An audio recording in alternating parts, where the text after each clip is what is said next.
Hello, everyone. Today, I'm going to talk about the first act of Echoes and my initial thoughts on it, as we are about a week and a half away from the release of Act 2. We'll go over the story narrative, how I feel about the new and reprised weapons, as well as the seasonal activities that the first act has to offer. Okay, let's start with the Act 1 narrative. For those of you who have not caught up yet and want to avoid story spoilers, I'll put a timestamp here so you can skip to my thoughts on the new and reprised weapons that have been introduced thus far. And for those of you who stayed, let's get into it. I'm super excited that Failsafe is back, as we have not worked with her since early Destiny 2, and she is still the funny psychotic AI that we get to know and love. I'm also glad that we get to work with Saint and Osiris, but especially Saint, as his relationship with the Vex are not on the greatest of terms throughout the history of Destiny, and I think that fits the bill perfectly for this episode.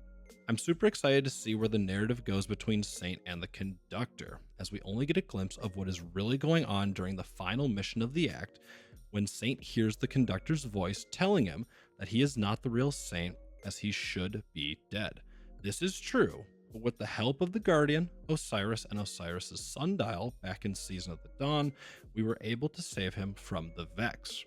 I feel that the Act 1 narrative brought us some interesting plot points for the future of the episode with the arrival of the Conductor and the terraforming of Nessus, but the first act also felt super slow, as it was essentially a simple data sample smash and grab most of the time. Sure, this is the first narrative after the conclusion of the Final Shape and the Light and Darkness saga, so it is introducing all of us to one of the next major stories for D2's life cycle. But I would have loved to learn more about the Vex and their motives with the Conductor pulling the strings. Another thing that I felt disappointed about was that the narrative was only 3 weeks long, instead of having some story elements every week until the release of the next act. It feels like we will only have about 3 weeks of story content each act, and then the rest is filled with other activities to keep us entertained until the next act releases.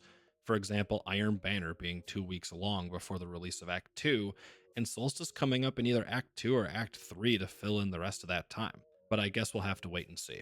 Overall, I can see the story of Echoes getting better over time with the introduction of the Conductor.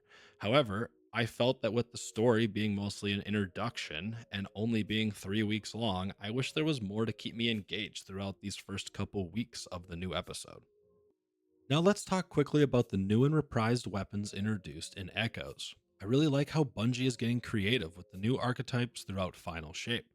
Just like how they introduced a support frame auto rifle with no hesitation, and wave frame swords like Summum Bonum in Salvation's Edge, I truly appreciate the addition of the new area denial grenade launcher archetype in Lost Signal. Sure, some of these episodic weapons aren't going to win any popularity contests within Trials or Grandmasters, I'm looking at you, Ill Omen, but I feel that there are going to be a few diamonds in the rough when it comes to build crafting. Now let's take a look at the reprised Season of the Dawn weapons. I know there are only 3 in rotation right now, that being Line in the Sand, Patron of Lost Causes, and Breachlight, but these look like to be absolute monsters in the PvE space.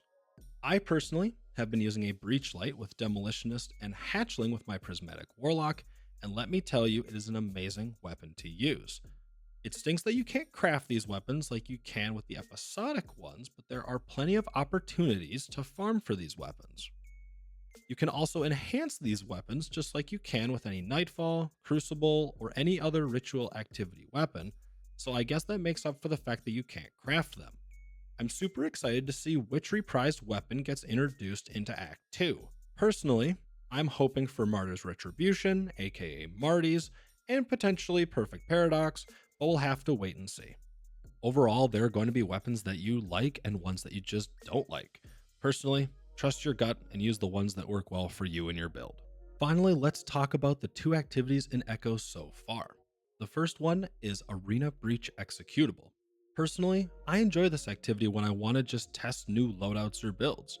The enemy density is pretty decent, especially on expert difficulty, and I love how fast paced the activity can be. It usually takes my team about 12 minutes to complete a run. I also enjoy how you can matchmake the expert version rather than needing a full fire team to run it. This makes it more enjoyable for the solo player experience.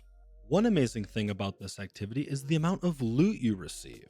Yes, you can get 1 or 2 chests from completing the activity, one chest if you're on standard difficulty, and 2 chests if you're on expert difficulty, but you can get even more loot just by turning in all the gathered samples from that run. Personally, it doesn't feel like a lot in comparison to the rewards from the coil from Season of the Wish, but it's way better than only getting one chest and then calling it a day. However, one thing I cannot stand when it comes to this activity is when teammates start the boss fight early before you're able to destroy the planetary pistons to gather more samples for your team, which results in less loot at the end. This is, however, a small negative since most teams do take their time to gather as many resources as possible before starting the final boss encounter for the activity. Now let's talk about Enigma Protocol. Enigma Protocol is the best activity in this episode so far in my opinion. It's giving off Season of the Splicer vibes, which I truly enjoy, and it also looks like Bungie might have rehashed some of the assets from Season of the Splicer in this activity, but to be honest with you, I'm not truly worried about that. I also enjoy how this activity is timed, so it provides urgency for your team, but you can always refresh the time by shooting the yellow crystals throughout the activity, or you can reset your run entirely after you get through the first main section and you get the first chest. This is also a great way to farm for Season of the Dawn weapons, and I know for a fact I will be playing more of this activity once more Season of the Dawn weapons get introduced throughout the episode. Overall, I enjoy these activities. Sure, they get repetitive the more you play them, and that's to be expected, but it's still a blast to play when you aren't wanting to sweat it out in Master's Salvation's Edge or the Crucible.